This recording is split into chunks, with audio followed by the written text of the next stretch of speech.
देखो कौन गौसे आजम है, कैसे चाहने वालों की मदद फरमाते हैं। शाबान के महीने में रमजान शरीफ आने से पहले 15 शाबान तक हर मदरसे में छुट्टी पड़ जाती है। मामला शराबस्ती का है, जो गोंडा बहराइच को काट करके अलग जिला बनाया गया है। शराबस्ती के अंदर बिहार के एक आलिम साहब वहां मदरसे में पढ़ाया करते थे।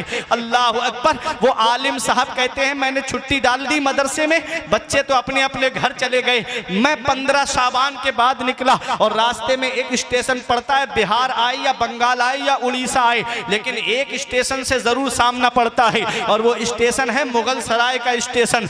उसका आज नाम बदल करके पंडित दीनदयाल उपाध्याय नाम रख दिया गया है। उसका पुराना नाम क्या है? मुगल सराय। आज भी इंसान मुगल सराय ही बोलता है।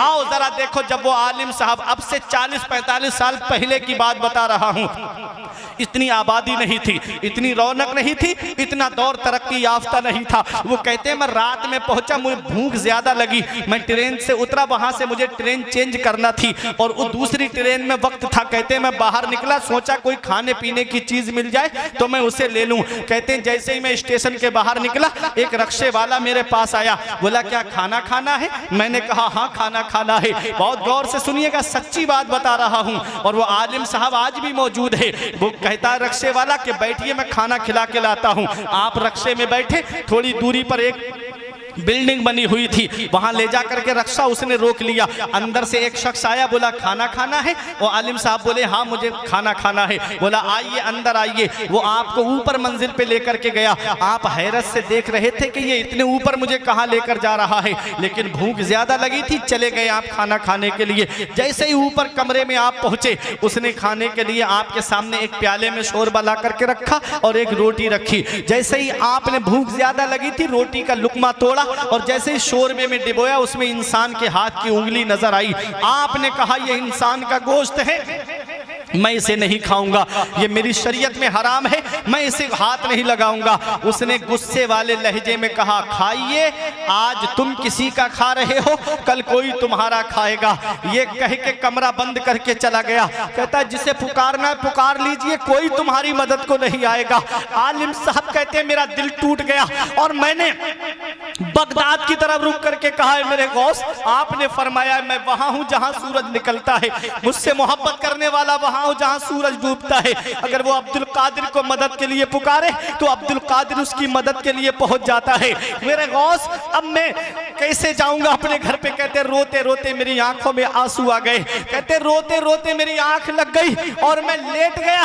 कहते मेरी जैसे ही आंख लगी, मैंने ख्वाब में क्या देखा कि एक बुजुर्ग मेरे ख्वाब में तशरीफ लाते हैं, उनके हाथ में मिट्टी का ढेला है। वो बुजुर्ग कहते हैं परेशान क्यों होता है, ये मिट्टी का ढेला जिस ताले पे लगाता जाएगा ताला अपने आप खुद ब खुद खुलता चला जाएगा। कहते मैंने ख्वाब में पूछा आप कौन है जो मेरी मदद कर रहे हैं? तो उन बुजुर्ग ने फरमाया अरे तूने अभी जिसको आवाज दी है, अरे तूने अभी जिसको पुकारा है, वो बगदाद का गौसे आजम मैं ही तो हूँ, वो कुतुब रब्बानी मैं ही तो हूँ, वो महबूब सुबहानी मैं ही तो हूँ। अल्लाह अकबर। शायर पुकार करके कहता है ये अदाए दस्तगीरी कोई मेरे दिल से पूछे, ये अदाए दस्तगीरी कोई मेरे दिल से पूछे, वहीं आ गए मदद को। मैंने जब जहां पुकारा, ये तेरा करम है या गौस जो बना लिया है अपना। कहा मुझसे ये कमीना, कहा सिलसिला तुम्हारा, सरकार गौसे आजम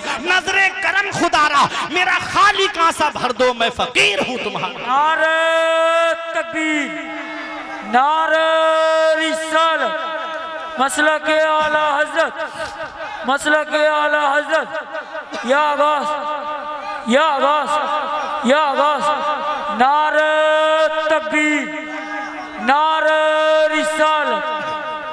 ये गौसे आजम है, सच्चे दिल से पुकारो तो सही, सच्चे दिल से बुलाओ तो सही। सिर्फ रस्मी तौर पे गौसे आजम को आवाज दो, फिर कहते हो हमारी मदद नहीं होती। सच्चे दिल से पुकारो। मेरे गौस फरमाते मेरा चाहने वाला सच्चे दिल से मुझे पुकारे, मैं मगरिब में हूँ वो मशरिक में हो, उसका सतर खुल जाए तो अब्दुल कादिर अपने हाथ से उसका सतर ढांप देता है।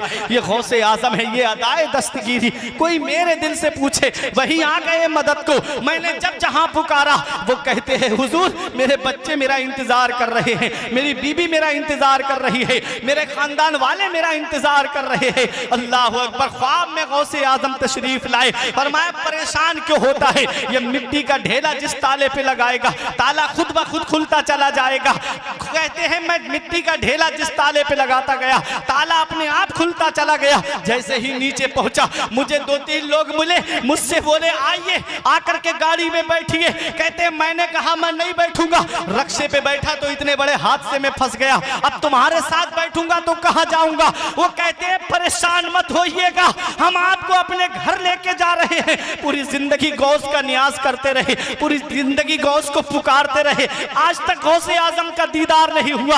आज तुम्हारी वजह से हमें गौसे आजम का दीदार हो गया। हम घर में आराम से लेटे थे ईशा की नमाज पढ़ के, ख्वाब में गौसे आजम तशरीफ लाए, फरमाते हैं तुम अपने घर में आराम से लेटे हो, मेरा चाहने वाला फला बिल्डिंग में फंसा हुआ है, जाओ और जाकर के उसको लेकर के आओ। कहते हैं जब मैं उनके साथ गया तो उनका पूरा घर मेरे लिए हार फूल लेकर के इस्तिकबाल के लिए इंतजार कर रहा था। ये गौसे आजम है, जब इन्हें मुसीबत में पुकारो तो मेरे गौस मुसीबत में काम आते हैं, परेशानी में पुकारो तो मेरे गौस परेशानी में काम आते हैं।